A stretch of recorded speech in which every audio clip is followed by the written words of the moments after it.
Okay, so hi everyone. Thank you all for coming. Today we have Dylan Armstrong giving a presentation about his Freeman Fellowship experience on Capstone. So Dylan is a 2023 UO graduate who received the Freeman Internship Fellowship for Capstone and reached superior proficiency in Chinese. So very excited to hear his presentation. So after his presentation, we will have a Q&A. So during the presentation, feel free to put questions in the chat, or you can put them in the chat after the presentation to ask, or raise your hand and ask questions. So let's pass it on to Dylan. Thank you, Dylan. All right. Thank you, Anise. And we'll just share my screen real quick. There we go. Okay.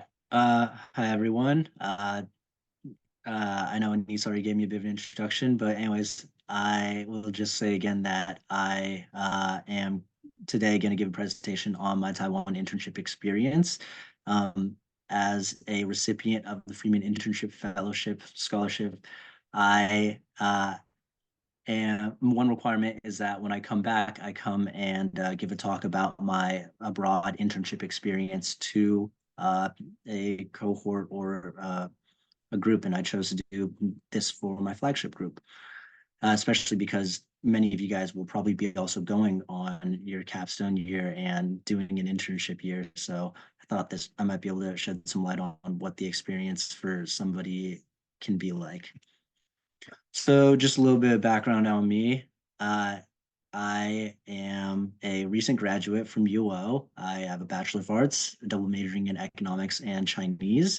And I did my capstone year last year from fall 22 to spring of 2023.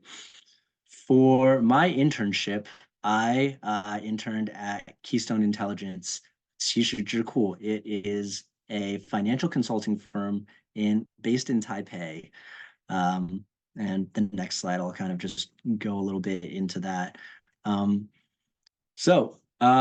I was saying, I interned at Keystone Intelligence. It is one of the top financial consulting firms in Taipei, and it is based around this area right here, which is which is really near the Da'an district and really close to Taipei 101 over there. Keystone Intelligence was created by Donna here, Chen Dona, in around 2009, and she had felt that Taiwan needed more people and more companies with expertise in doing financial consulting.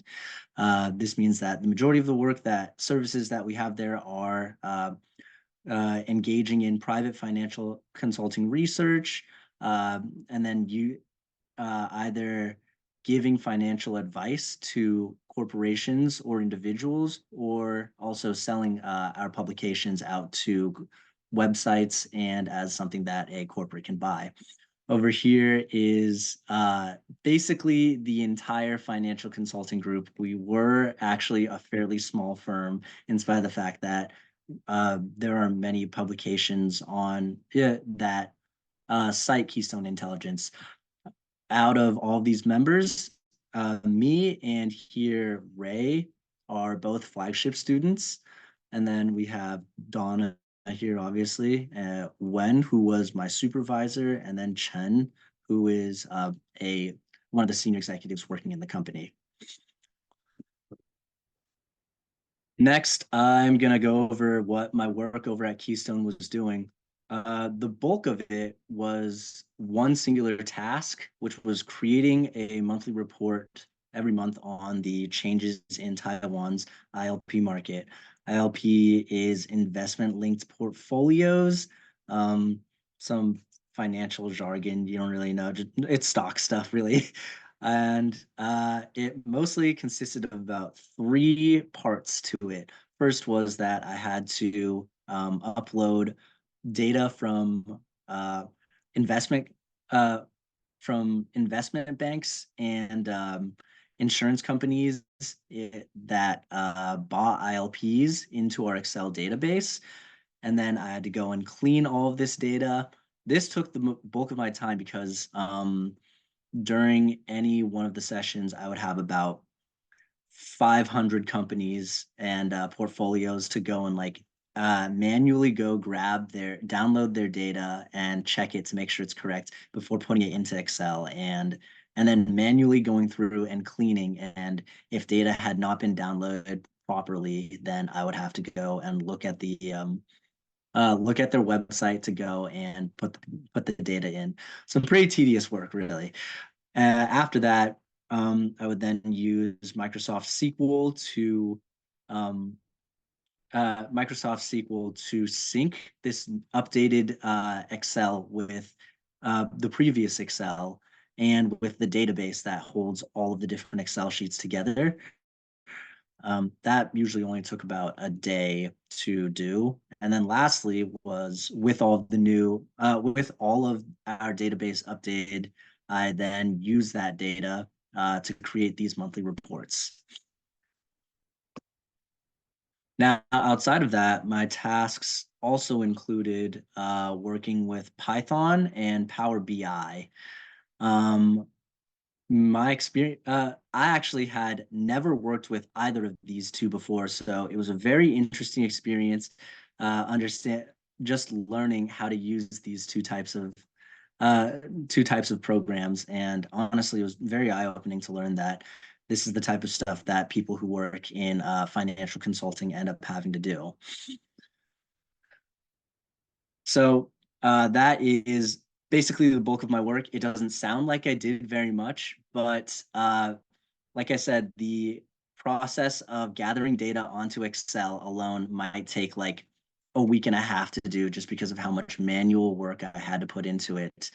Um, my overall review of the work was it was incredibly difficult at first, even though I did major in economics. This was definitely a field that did not have any expertise going into. So every day for the first month of internship was basically having to learn a completely new task, and took me so long and so much trial and error to feel like I was actually starting to understand how to do the work. But because with the help of like uh, Wen and Chen, as well as Ray, I was able to, they were always very patient with me and really willing to help teach me these skills. So I really eventually was able to master them and felt like I was on my way to working in financial consulting. Ultimately, though, I would say this actually was an experience in learning what I did not want to end up doing. Uh, I initially didn't know if financial consulting was something I would like to get into because my background in economics does allow me to go into that field. But after this type of work, it became very apparent that I didn't want to sit at a desk and go through Excel and learn all Python coding to be able to do this type of work. Uh, but I think that is actually like something that is totally fine and totally reasonable to have uh, gotten out of your internship experience to realize that this is actually not something that you want to get into. um, Anyways, that is actually the end of my presentation.